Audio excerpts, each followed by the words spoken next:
Good day po, mabuhay mga kababayan natin, lalo na yung mga nag-a-apply dito sa Canada. Magkukumustahan po tayo ngayon dahil matagal-tagal na rin tayo hindi nagkikita at nakakausap. Matagal na po medyo na-busy po tayo ng husto sa trabaho natin at nawendang tayo sa schedule kasi gabi at araw ang schedule natin. So medyo nahirapan yung katawan natin maka-adjust. Pero kasama ito sa buhay Canada kailangan nyo itong malaman kung ano yung mga sistema. At pag-uusapan natin ngayon kung ano ba ang pwede nyo mapag-applyan, ano ba ang pwede nyo gawin para ma-improve pa at mapaghandaan yung mga darating na nyo rin sa Canada. Pero bago yan, kung bago ka sa channel na to, click mo na yung subscriber button at saka notification bell. At huwag nyo kalimutang i-share. Yan guys Dahil matagal tayo hindi nagkita, medyo hindi na po tayo nakakapag-vlog dahil sa mga trabaho. Dahil ito pong mga trabaho naman dito sa Canada, halos pa ulit-ulit lang kagaya nga po nitong mga landscape na sa construction, mga ganyan, mga mechanic, mga welder, mga kung ano-ano, yung mga pagdating naman sa mga babae natin, kababayan natin, mga babae, mga operator, so mga ganon. So pag-uusapan natin, aside from dito sa pwede nyo applyan dito sa company ko, kung gusto nyo, paghandaan natin, kasama yan sa pag-uusapan natin, at yung mga pwede pang maging posibilidad na para makarating lang dito, in anyways sabi nga natin, di ba, kung anong man yung pwede nating pasukin or anong pwede nating gawing paraan para makarating lang sa Canada, gagawin natin. Umpisa natin guys sa mga papunta na rito o mga makakarating na rito, yung mga papunta na rito. Yung mga darating na po rito, sabi ko sa inyo, medyo mag-upgrade kayo ng konti, magbaon kayo ng konti pang mga kaalaman pa para pagdating dito, madali kayong makahanap ng ibang trabaho kasi baka ma-stuck kayo sa isang trabaho na yun lang yung alam nyo, mahirap din po at tapos magdo-double job ka, triple job, mahihirapan yung katawan mo. So kailangan meron tayong kaunting nalalaman, di ba? Meron tayong kaunting upgrade sa sarili natin kung paano makapag-sideline dito. Kailangan matuto tayo, kahit paano may dala tayong kaalaman kahit konti. Habang naghihintay kayo ng visa nyo, aral-aralin nyo, kumuha kayo sa test na ng kahit ng mga sa electrician, mga short courses lang, mga basic lang, pwede na yan. Okay. Ngayon, doon naman po sa mga nandito na sa Canada, yung mga dumating na, lalo na yung mga mag-asawa, at yung asawa full-time, at yung isa hindi, pwede po kumuha yan ng mga online courses para ma-upgrade mo lang yung mga iba pang mga ma-upgrade mo yung kaalaman mo pa, kasi marami rin pong online courses sayang yung panahon, pwede ka mag-aral. Vice versa, kung yung lalaki, pwede ka rin kumuha rito ng kahit lalo na may basic ka na dyan ng electrical, halimbawa. So, i-continue mo na yan dito, pwede ka na kumuha rito, pwede ka na kumuha ng mga certificate pa dito, mag-course, take ka ng mga courses. So, malaking bagay yan. Okay, at yung pangalawa natin na pwede natin gawin, paraan, para makarating tayo dito kung kaya mo nyo lang naman pong i-afford. Ito pong student. Kasi po itong student, napakabilis ng proseso at madali kayong makarating dito. Ngayon, ang sistema po ng student, kailangan nyo po mag-inquire sa eskwelahan mismo. Sa mga designated learning institute. Diyan po kayo makipag-ugnayan. At meron ako sa mga meron ako sa aking description box. Pero lalagay po ulit natin kagaya nitong Parkland College na nandito, Basta mag-google po nyo lang po yung mga college sa lahat ng province dito sa Canada. Bawat province po ng Canada, yung mga eskwelahan, google nyo po yan at mag-inquire kayo doon. Pumasok kayo sa kanilang system at mag-inquire kayo at i-estimahin naman kayo niyan. So yun po yun. Ngayon, ang sistema po dito, ang diskarte po rito kasi po, bawat taon magkakaiba, may taon po na mahalang tuition fee. May taon po na ito lang yung ino-offer nila. So mag-aabang-abang ka dyan kung talagang interesado ka. May taon po na napakamura. For example, ito pong may pamangkin ako na inaayos kami ngayon na darating yan dito. Last year, ang tuition fee po ay $10,000 Canadian. Hindi siya nagka-interest ng panahon na yon. Ngayon lang siya nagka-interest itong panahon na to, 2023, which is ang ino-offer nitong college dito ay napaka mamahal na ng tuition fee. May iba-ibang courses na po ito. So, wala siya nagawa kundi kagatin to kasi ngayon lang siya nagka-interest. Ika nga, parang nabuo na yung pangarap niya na talaga. Sige, tutuloy ko na itong pangarap ko para sa pamilya ko. At mag-student kasi dati, last year, medyo okay pa siya. Maganda ang kita sa Pilipinas. Yan po sinasabi natin na kailangan habang maaga at may pagkakataon, kagaya nito, pag na-check nyo yung mga eskwelahan na ito at mura yung courses, grab nyo na. Kasi po, yung from last year, ang tuition fee, meron $10,000 lang, meron $11,000.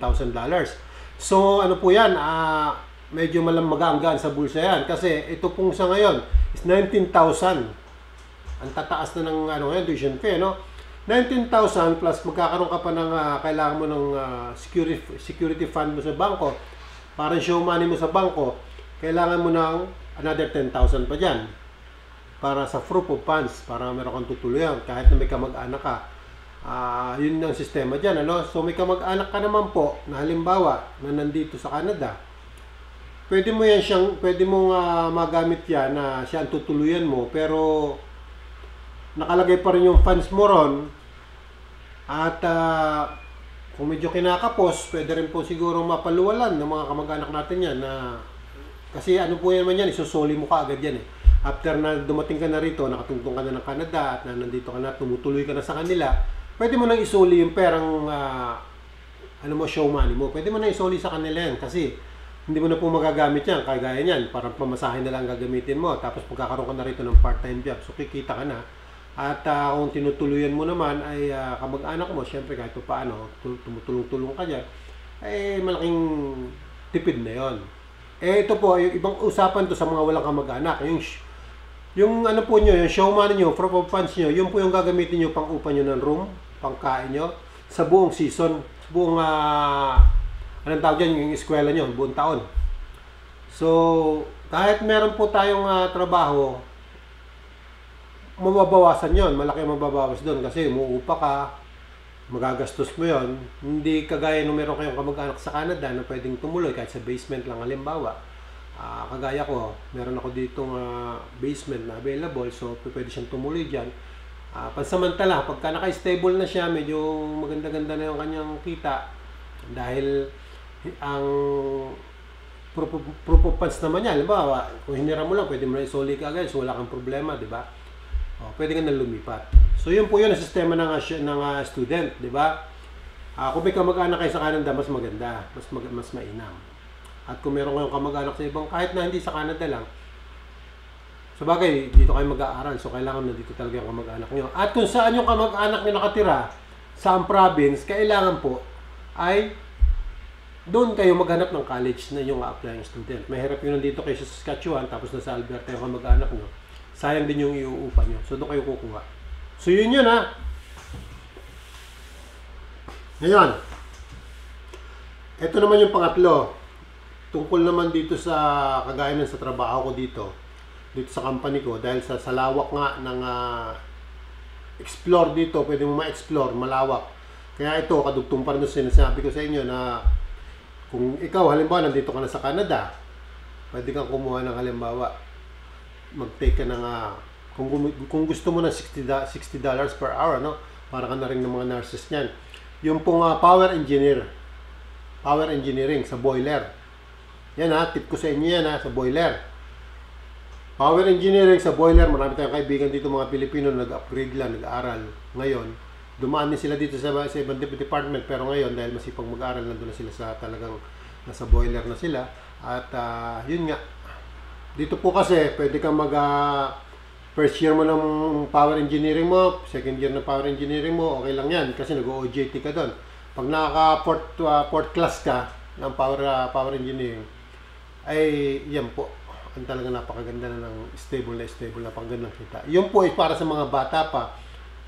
Pwede na rin sa may mga edad, hindi lang sa kagaya ko na medyo may edad na talaga, kulang kakapusin na medyo mahirap na makipagsapalaran, medyo malapit na pa tayo sa pag-retiro So yun, kung ikaw naman nasa Pilipinas ka, nasa ibang bansa ka, yan ang course mo, or may mga course kayo na related dyan, madali nyo na i-upgrade dito yan, lalo na yung mga taga-Saudi. Ayan, yung mga taga-Saudi po, yung mga engineer natin, mga mechanical, pwede nyo pasukin tong site na to. At dito sa site na to, dito sa company ko po, ang una nyo gagawin, huwag muna kayo mag-a-apply kasi mag-join ka po muna, join. Pag nakakuha mo na yung website nila, mag-join ka ron para makapasok ka sa system nila. And then from there, madali na po ang pag-a-apply. Ito pong company na to, napakaraming bansa. Napakaraming bansa nito ha, pagpipilian. So it's up to you kung halimbawa, napili mong bansa, dun muna parang stepping stone. So madali na rin lumipat. Tapos lipat ka na rin sa Canada. Kung naman medyo powerful na rin tayo, pwede mo nang mag-direct na apply. Kasi abangan mo lang po dun sa website nila kung ano yung mga bakanting trabaho. Sa ngayon, ang nakalagay nila dun sa engineering, sa mechanical engineering. Yan ang related dun sa trabaho na yun. Yan ang hiring nila ngayon. Tapos, dahil hindi pa, pinapatag pa lang po yung pinapatag pa lang yung lugar eh. Papakita ko sa inyo siguro, sa next vlog natin, papakita ko sa inyo yung pagpapatag. Malaki na po in-improve. Yung dating pinagtatrabaho kong building, nakatabi nila, giniba na po yun. Giniba na po yun. At patag na siya. Mabilis lang ang trabaho dito eh. Hindi na lang po ako makapag-ano ngayon sa Facebook ko kasi nasira yung aking cellphone, nabagsak po ito. Sira yung camera, sira yung motherboard. Ngayon, may isa naman akong cellphone, hindi ko naman po alam yung password. So, nanghihinahin naman ako kumuha ulit ng bago kasi another na naman, di ba? So, tsagain ko na lang muna ito na walang camera. Maghahanap-hanap ako sa online garage, mga tigto 200, 150. Lipat ko na lang yung SIM ko. Ganun lang yun. So, yung po tanda, excuse me po. Nako, kaya condolence pala kay Mike Enriquez, pamilya niya.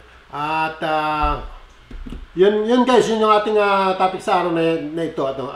Medyo kapain nyo lang yun at sundan nyo lang yung mga sinasabi natin. At doon sa mga nakarating na, ayan, yung mga nandito na, hindi pa nagpapa-interview, mga nahihiya. So okay lang yun, huwag natin pilitin kasi nandito na sila, nagtatrabaho na sila. At kasi po pag nandito ka na sa Canada, medyo iba na yung naiisip mo. Marami na yan eh, marami na pumapasok. So hintayin natin sila na maging open at makikilala nyo rin sila one day. Hindi lang po ako nakapunta doon sa Binyaga nung last okasyon dito. Nandun sila.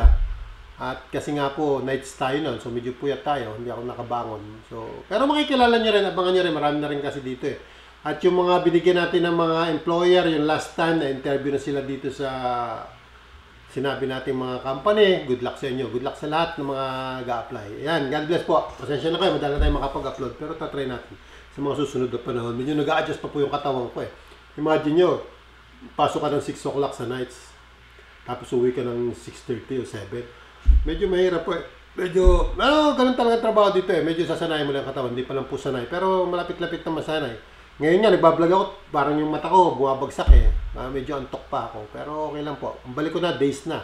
So nagbabawi lang ako sa tulog. Yan good luck sa inyo lahat guys. And we love you all. God bless.